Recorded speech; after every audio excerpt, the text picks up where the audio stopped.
जय गुरुदेव, जय हिंद, जय सुभाष, जय हिंद, जय सुभाष। आज का जो समय है वो बहुत कीमती समय। आप लोगों ने कितना कीमती समय निकाल करके यहाँ पे इस परिवर्तन के लिए, आत्मा की शांति के लिए, अपने परिवार की शुद्धि के लिए, परमात्मा से मिलने के लिए, अपने बच्चों को सच्चे रास्ते पे लाने के लिए हम ऐसे गुरु के ज्ञान को, उनके गुणों को सुनने के लिए, मनन करने के लिए हम कितना कीमती समय निकाल करके आए हुए हैं। तन मन धन सब कुछ ये हर युग में हुआ है, कोई नई बात नहीं। हर युग में हुआ, हर युग में संसार की सारी जीवात्मा ने इसके लिए सब कुछ करने के लिए हर जगह तैयारी की। मिला जैसे कर पाया वैसे करने के लिए सब कुछ तैयारी की। लेकिन अब ये बताइए, हम लोग 57 से नहीं 70-75 साल से ऊपर हो गए, 75 साल से ऊपर हो गए। दादा लोग जानते आजादी का, जो आजादी का कार्यकाल है 75 से ऊपर ही हो रहा है। क्या हम लोग खुश हैं? हमारे घरों में शांति है? हमारे परिवार में अमन चैन है किसी के घर में? हम लोग कितना पीड़ित हैं? सबसे पीड़ित तो महंगाई से, दूसरा पीड़ित है बीमारी से, बेरोजगारी से, गरीबी से, अत्याचार से, भ्रष्टाचार से, कत्लेआम से, खून खराबा से, और सबसे बड़ी है इस युग में कौन सी है परेशानी? वोट दिया और चोट पाया, कुछ नहीं मिला। इसके लिए तमाम संतों ने बहुत सारे खेल खेले। तुम मेरे पास चले आओ, मैं विष्णु तुम्हारा कल्याण कर दूंगा। मेरे पास चले आओ, मैं शंकर का देश है मेरे अंदर, रूप है मेरे अंदर, अवतार है, मेरे पास चले आओ, मैं तुम्हारा उद्धार कर दूंगा। कोई कहने दुर्गा मैं काली हूं, मेरे पास चले आओ, मैं तुम्हारा कल्याण कर दूंगा। सबने कहा, यहाँ बड़ी बड़ी दुकानें लगी। पूरे भारत में देवी दुर्गा, भगवान शंकर, राम कृष्ण किसी से कम नहीं कोई, लेकिन करने वाला कोई नहीं, करने वाला कोई नहीं है। तो सबसे पहले ऐसी शक्तियों का आह्वान करेंगे जिन्होंने संसार का ठेका ले लिया। राम जैसे लोगों को भी अयोध्या छोड़ करके जाना पड़ा, कृष्ण जैसे भगवान को भी मथुरा छोड़ करके जाना पड़ा। भगवान नहीं थे, भगवान तो तब हुए जब काम करके चले गए, तब घर घर में भगवान पूजे जाने लगे। ऐसी बात है ना। राम को पहले किसी ने नहीं पूजा, कृष्ण को पहले किसी ने पूजा, सीता को पहले किसी ने नहीं पूजा की, दुर्गा को पहले किसी ने पूजा की। लेकिन जब चली गई तब हे दुर्गा कितना दूध चढ़ा दें, कितना फूल चढ़ा दें। अब वो दुर्गा हो गई, काली हो गई, सीता हो गई, सावित्री हो गई।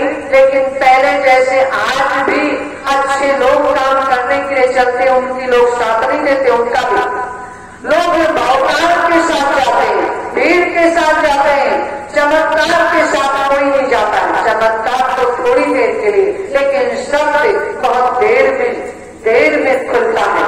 सत्य की पहचान लोग बहुत देर में कर पाते हैं। सत्य कभी दबता नहीं है, कभी छुपता नहीं है। सत्य कभी झूठ नहीं बोल सकता, देर हो सकती है, लेकिन उसका काम ऐसा नहीं कि होना काम होके रहेगा। जैसे राम को 14 साल लगा, हरिश्चंद्र को 7 साल लगा, कृष्ण को 28 साल लगा, लेकिन इस युग की बड़ी पहचान बनती है। वो 7 गुना पाप था, त्रेता में 14 गुना पाप था, कृष्ण के जमाने में 28 गुना पाप था, और इस युग में कितना पाप है? 7 गुना 14, 14 गुना 28, 28 गुना 56 गुना पाप। इसको मिटाने के लिए राम और कृष्ण से बड़ी ताकतवर आएगा। तभी एक रावण था तो 14 साल तपस्या किया। रावण की कितनी भुजाएं थी? कितनी थी? आप सभी लोग जानते नहीं थे कितनी भुजाएं थी? 10 थी।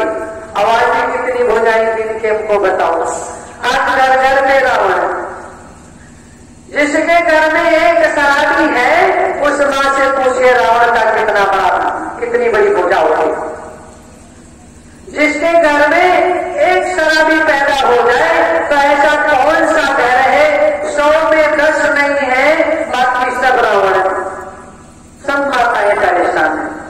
तो ये बताओ, एक सीता थी जिन्होंने कितनी मेहनत की, आज सीता बन तो जाए।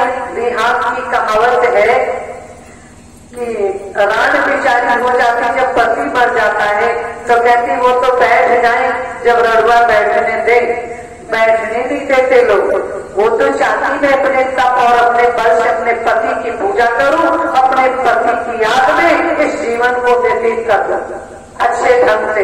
लेकिन लोग नहीं बैठने देते, उनके घर वाले भी नहीं बैठने देते, उनके परिवार वाले भी उनको कष्ट देते, उनके बेटे ही उनको प्रताड़ित करते, उनकी बेटी ही उनको प्रताड़ित करती, उनकी बहुएं उनको प्रताड़ित करती, उनको पोते ही उनके प्रताड़ित करता। हम लोग कहाँ जाए?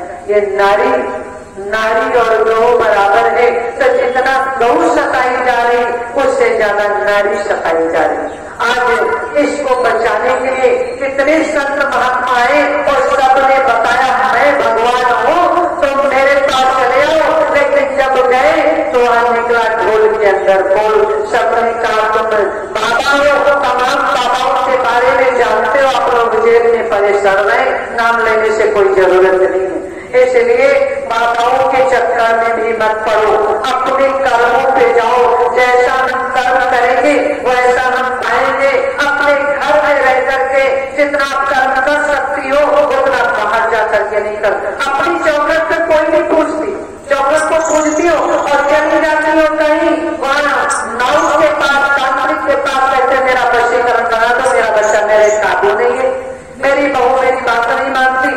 अरे बहू को तुमने दे दिया घर। ये मत सोचो लोग कहते मैं कन्यादान करती, कन्यादान नहीं करती हो, आप ये कह दो मैं पुत्र दान करती हूँ। जब घर में बहू आ जाए तो कह दो पुत्र दान करती हूँ। कन्यादान नहीं होता, पुत्र दान होता। जब बहू को सब कुछ दे दिया, बेटा दे दिया, तो बाप को परेशान है, चाबी मेरी, ये खजाना मेरा, ये घर मेरा, ये खेती मेरी, ये परिवार, ये कुछ नहीं, सब कुछ बहू का है। जैसे आप आई थी बहू बन करके तो आपका हो गया, वैसे आपका घर बेटा बहू का हो गया। तो चिंता मत करो, आपको रोटी चाहिए, कपड़ा चाहिए और रहने के लिए 4 पाई और मकान चाहिए, पेट भर भोजन चाहिए, वो बहू दे दे, वही बहू बन जाती है और जो कपड़ा दे दे। इसलिए ऐसे गुरु ने ठेका लिया था। सन 52 से बाबा जयगुरु की बात हम लोग करने आए और किसी की नहीं। और किसकी करने आए हैं? नेताजी सुभाष चंद्र बोस की बात करने आए। नेताजी सुभाष चंद्र बोस के बारे में बताएंगे और बाबा जयगुरु के बारे में बताएंगे और बाबा जी के बच्चों के बारे में बताएंगे जो 1945 से नहीं लेकर के नेताजी भी दफ्तर की ठोकरें खा रहे हैं और सन 52 से लेकर के पूरे संसार की जीवात्मा को मथुरा में इकट्ठा कर दिया। कहा तुम मेरे पास चले आओ, मैं तुम्हारा कल्याण कर दूंगा, तुम्हारी जीवात्मा को परमात्मा से मिला दूंगा, तुम्हें दुख और दोष का रास्ता दिखा दूंगा, तो मेरे पास चले आओ।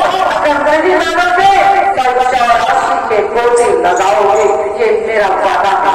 इसलिए सबसे पहले ऐसी शक्तियों का आह्वान करेंगे जिन्होंने संसार का ठेका ले लिया और उन ठेकेदारों के चक्कुल में मत फंसना जो तमाम लोग भौकाल दिखाते कि तुम मेरे पास चले आओ, मैं तुम्हारा कल्याण कर दूंगा। कोई नहीं सिर्फ मैंने 30 साल से यही अध्ययन किया है। 9 साल की उम्र से ऐसा कोई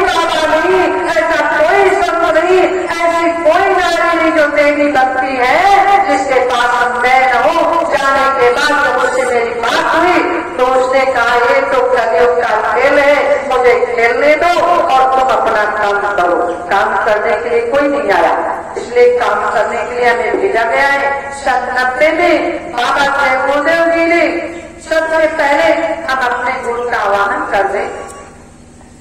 गणपति गजबदन गिरिराज सुमन गणेश गौरी लक्ष्मी शारदा ब्रह्मा विष्णु महेश ज्ञान मूल अज्ञान हरि शिव स्वरूप सुखधाम ऐसे सतगुरु